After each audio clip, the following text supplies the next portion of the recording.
구속사 두 번째 시간입니다. 다윗과 이스라엘 왕국 및 유다 왕국. 이스라엘의 왕으로서 다윗 생애의 전반기는 뛰어난 것이었다. 다윗이 생애의 전성기를 누리며 그 영광의 절정에 이르렀을 때 그는 하나님의 뜻을 저버리고 다른 동방의 왕들처럼 나약하고 방종하고 호색하게 되었다. 그리하여 다윗은 그 후로 줄곧 하나님의 이름을 욕되게 하고 손상시킨 엄청난 비극을 겪게 되었다. 그럼에도 불구하고 하나님은 다윗의 죄를 사하시고 그를 택하여 영원한 보좌 위에 왕으로 앉으실 그 놀라운 아들의 조상이 되게 하셨다. 예수 그리스도로 불리우는 그 영광스러운 후손의 모형은 솔로몬으로 불리우는 다윗의 직계의 아들이었다. 솔로몬도 영광스럽고도 위풍당당하게 그 통치를 시작했으나 아버지와 같이 역시 비극적으로 몰락하게 되었다. 그가 죽자마자 왕국은 둘로 분열되었다. 그 이후로 하나님의 백성들은 이스라엘이라 불리우는 북쪽 왕국과 유다라 불리우는 남쪽 왕국으로 분리되어 살게 되었다. 북쪽 왕국 사람들은 BC 722년에 잔인하고 무자비한 아수리인들에 의해서 포로로 잡혀가게 되었고, 남쪽 사람들은 BC 587년에 바벨론의 포로로 붙잡혀가게 되었다. 바벨론 포로 시절에 에레미야는 예루살렘에서 예언하였고, 선지자요 정치가였던 다니엘과 거룩한 환상의 사람이었던 에스겔은 메소포타미아에서 하나님의 백성들을 위로하고 강건케 하였다. 바벨론 포로 사건은 하나님께서 이 세상을 축복하시는 세 가지의 위대한 성취를 이뤄놓는 계기가 되었다.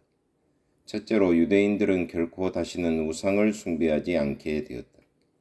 둘째로 회당이 탄생하게 되었는데 이 회당으로부터 교회가 생겨나게 되었다. 당시 회당의 예배들은 오늘날 우리가 갖는 예배의 유형과 똑같았다. 셋째로 바벨론 포로 사건 때로부터 성경의 전경이 형성되었다. 눈물과 고난을 통해서 우리는 또다시 진홍빛 구속사의 가장 큰 축복을 받게 된 것이다. 그리스도의 증거자들로부터 바울의 복음 전도에 이르기까지 이스라엘과 유다 왕국의 순환시대에 하나님이 그 백성에게 보내실 보다 영광스러운 구세주요 왕에 대해서 예언하는 선지자들이 등장하게 되었다. 시편 22편이나 이사야 53장과 같은 구절을 읽어보면 하나님의 아들의 십자가 곁에 서 있는 것 같은 느낌을 갖게 된다. 세월이 흐름에 따라 더욱더 이스라엘과 유다의 위대한 영적 지도자들은 사람들을 죄에서 구원하시고 약속된 메시아 안에서 보이시는 하나님의 공의와 참 소망으로 인도하실 구세주의 도래에 대하여 묘사하고 설명하기 시작했다. 이 메시아에 대한 대망은 수세기를 지나면서 더욱더 강렬해졌고 영광스럽게 전파되었다. BC 536년에 바사왕 고레스는 이스라엘 백성에게 바벨론에서 유다의 본국으로 돌아가 예루살렘에 그들의 거룩한 성전을 지을 수 있도록 허락하였다. 그래서 정치 지도자인 스룹바벨과 대제사장인 여호수아, 서기관 학사인 에스라와 수산성의 총독인 느헤미야의 영도 아래 귀환하였다. 이 거룩한 남자들은 예루살렘에서 참되신 하나님을 경배케 되기를 간구했으며 유다의 정치 생활을 재건하고자 했다. 하나님의 사자들인 학개, 스가랴, 말라기는 이들을 권면하였다. 복구 사역을 지도한 세 명의 선지자들 중에서 스가랴는 당연코 가장 위대한 인물이었다. 스가랴는 이스라엘에 관해서, 시대의 종말에 관해서, 또한 주님의 백성의 핵심에 관해서 많은 것을 언급하였다. 물론 최후의 선지자는 말라기이며 대략 BC 450년에서 425년까지 말씀을 선포했다. 구약과 신약 사이의 400년 기간은 헬라 제국의 등장이 주목되는 기간이다. 하나님은 알렉산더 대왕을 통하여 도처의 모든 사람들에게 그리스도의 가르침을 전파할 수 있는 하나의 문화와 하나의 언어를 문명 세계의 전역에 걸쳐 확장시켜 나가게 했다. 이 시기에 로마 제국의 세력이 역시 막강해지게 된다. 가이사 아구스토가 로마 제국의 황제였을 때, 즉 로마가 전 세계를 장악하였을 때, 이사야의 이대한 예언과 다윗에 대한 나단의 위대한 예언과 야곱의 그 아들을 유다에 대한 위대한 예언과 에덴 동산의 하와에 대한 전능하신 하나님의 위대한 약속이 성취게 되었다. 하와의 후손과 아브라함의 후손을 통해서 지상의 모든 민족들이 복을 받기로 약속되어 있기 때문에 우리 구세주는 세상에 탄생하신 것이다.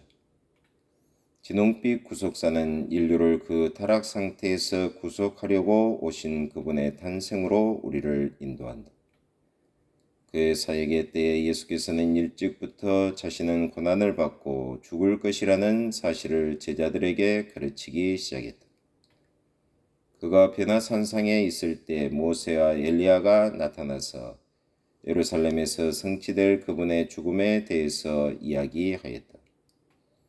베다니에서 마리아가 향유를 부었을 때에 예수께서는 말씀하시기를 그것은 자신의 장사를 위한 것이라고 하였다. 헬라인들이 먼 곳에서 그를 보려고 왔을 때에 그분은 내가 땅에서 들리면 모든 사람을 내게로 이끌겠노라. 요한복음 12장 32절이라고 말씀하셨다. 최후의 만찬에서 그분은 말씀하시기를 이것은 너희에게 주는 나의 몸이니 나를 기념하여 행하라고 하셨다. 또 잔을 돌리시고서 말씀하시기를 이것은 너희를 위해 흘리는 새 언약의 피니라고 하셨다. 그분은 십자가를 지시기 전에 겟세마네에서 영혼의 고통을 감당하셨는데 이것은 우리를 구속하시기 위함이었다. 이사야 53장 11절. 또한 그분은 머리를 숙이시고 운명하시면서 다 이루었다고 말씀하셨다. 요한복음 19장 30절. 우리가 십자가와 그 피를 증거하고 그리스도의 헌신적 희생을 전하는 것은 바로 그가 세상에 오신 의미를 전하는 것이 된다. 그리스도의 희생은 하나님의 위대한 구속의 계획과 목적을 지상에서 성취하였다. 이것은 진홍빛 구속사인 것이다. 우리 주님이 부활하시고 사도들에게 지상 명령을 주시고 승천하신 이후에 주님께서는 오순절 날에 예루살렘 교회에 성령을 부어주셨다. 그 후로부터 예수의 제자들과 그리스도의 구속의 말씀을 전하는 자들이 우리의 소망과 구원에 대한 복음을 세상에 전파함으로써 알려지기 시작했다. 바울의 서신들은 4개의 뚜렷한 그룹으로 나뉘어 있다. 그 첫째 그룹의 서신들은 아덴과 고린도에서 2차 전도 여행 중에 썼던 것들로서 바로 데살로니가 전후서이다. 둘째 그룹의 서신들은 2, 3차 전도 여행 때 기록되었다. 에베소에 머물고 있었던 동안에 그는 고린도전서를 저술하였다. 에베소와 고린도 사이의 마게도냐의 어딘가에서 그는 고린도 후서를 집필하였다. 그 다음에 안디옥 혹은 안디옥으로 가는 도중에서 그는 갈라디아와 로마서를 저술했다. 그러므로 고린도 전후서와 갈라디아서 및 로마서는 에베소를 중심으로 쓰여진 서신들이다. 셋째 그룹의 서신들을 바울은 그 첫 번째 로마 감금 기간 중에 기록했다. 그것들은 빌립보서, 빌레몬서, 골로새서 및 에베소서이다.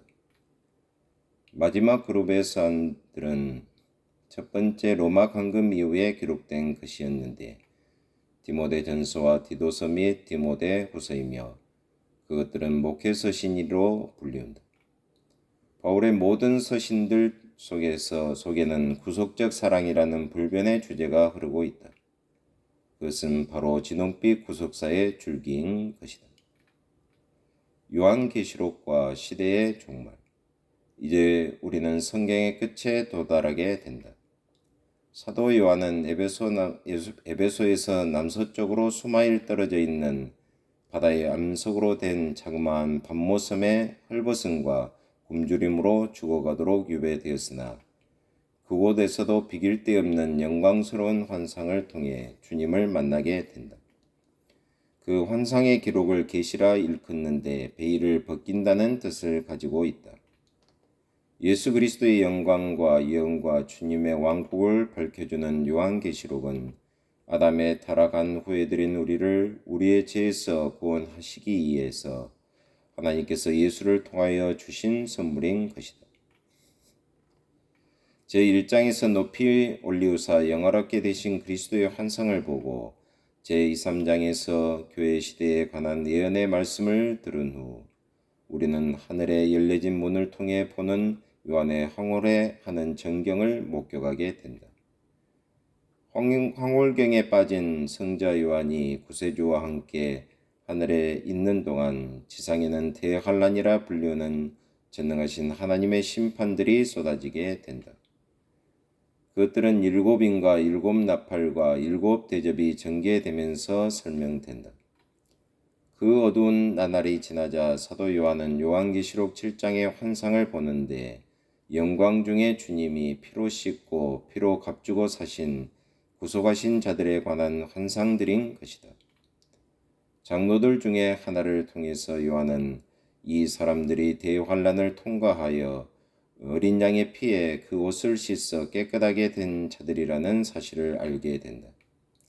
이것이 바로 진홍빛 구속사이며 그 기호는 에덴 동산을 덮었던 그 피로서 하나님이 친히 가죽옷을 만드셨을 때 죽인 짐승의 피가 에덴 동산의 지면에 떨어져 그 지면을 덮었음을 의미함. 그 궁극적이고도 최종적인 완성은 영광 중에 하나님의 보좌 앞에 그 피로 씻음 받게 될 때에 성취되리라는 것이다. 일곱 인들과 그로 말미암은 심판들, 일곱 나팔들과 그로 인한 심판들, 일곱 대접들과 그 심판들 및 일곱 명의 등장인물과 그 심판들 이후에 우리는 전능하신 하나님의 최종적인 대심판의 날에 이르게 된다. 세상 만국의 지도자라고 공언하는 저 그리스도는 전 세계 군대를 모집한다. 군대들은 러시아 북부에서, 중국 동부에서, 아프리카 남부에서, 유럽 서부 및 바다의 섬들에서도 모여든다. 그들은 주의 큰 날을 위해 모이는 것이다. 이것이 바로 세계가 싸우게 될 마지막 큰 전쟁, 즉 아마겟돈 전쟁인 것이다. 무기토에서 하나님과 더불어 만나 무수한 수요의 군대들이 모여 접전할 것이다. 이 추측 불허의 대학살이 한창일 때 그리스도는 인류의 역사에 개입하신다. 그리스도는 성도들과 함께 오신다. 그분은 그 백성을 구원하시고 사단을 결박하여 무적행에 1000년 동안 감금해 두신다. 사단이 영화로운 천년왕국이라 불리우는 1000년 동안 결박당한 후에는 풀려나와 그 후에 다시 한번 나가서 사람들을 비롯하여 하나님을 대적해 한다. 이것은 마지막 싸움인데 이로써 인간이 그 생애 동안에 하나님의 뜻을 받아들이기를 거부하는 일이 영원히 끝장나게 되는 것이다. 마지막 때의 악인들의 마지막 부활과 크고 흰 보좌 앞에서의 심판 때의 책들이 펴지는데 그 이름이 어린 양의 생명책에 기록되어져 있지 않는 사람들은 밖으로 쫓겨나서 그 행위대로 보응을 받게 된다. 사단과 그 천사들과 및 사단의 길과 사망과 음부의 택한 자들은 지옥의 나락으로 던지움을 받는다. 즉 이들은 짐승과 거짓 선지자들을 이미 1000년 동안 감금해 두었던 극렬한 불못에 던지어지는 것이다. 사단과 그 앞잡이들의 세상이 정화된 후에 그리고 그리스도와 그 은혜를 거부하는 자들이 심판을 받은 후 또한 영혼의 상처와 질병의 눈물과 죽음과 무덤의 권세 및 죄의 세상이 깨끗게 된 후에 이 세상과 하늘의 새 신이 이루어질 것이다. 이것이 바로 새 하늘과 새 땅의 새로운 창조인 것이며 하나님의 영광과 기사의 충만함에 따라 새 하늘과 새 땅이 재창조되는 것이다. 그 안에 새롭고 거룩한 성, 즉 하늘의 예루살렘이 있으며 그 안에 하나님이 친히 거하시는 처소가 임재해 있는 것이다. 눈물과 사망과 슬픔과 고통 및 울부짖음이 모두 사라져버리며 영광의 언덕에는 무덤들이 없고 하늘의 처소들에는 조화들이 없다. 요한계시록은 우리가 주 그리스도의 현재하심과 인격적인 임재 속에서 누리는 소망과 구원과 속량에 대한 피할 수 없는 말씀으로 얽혀 있다. 하나님 아버지 참으로 감사합니다. 구속사에 대해서 하나님의 구속사에 대해서 배우게 하심을 참으로 감사합니다. 하나님의 한량없는 은혜와 사랑을 생각하면서 하나님의 영광을 위해서 사는 저희 모두가 되게 하여 주옵소서. 예수 그리스도의 이름으로 기도하옵나이다. 아멘.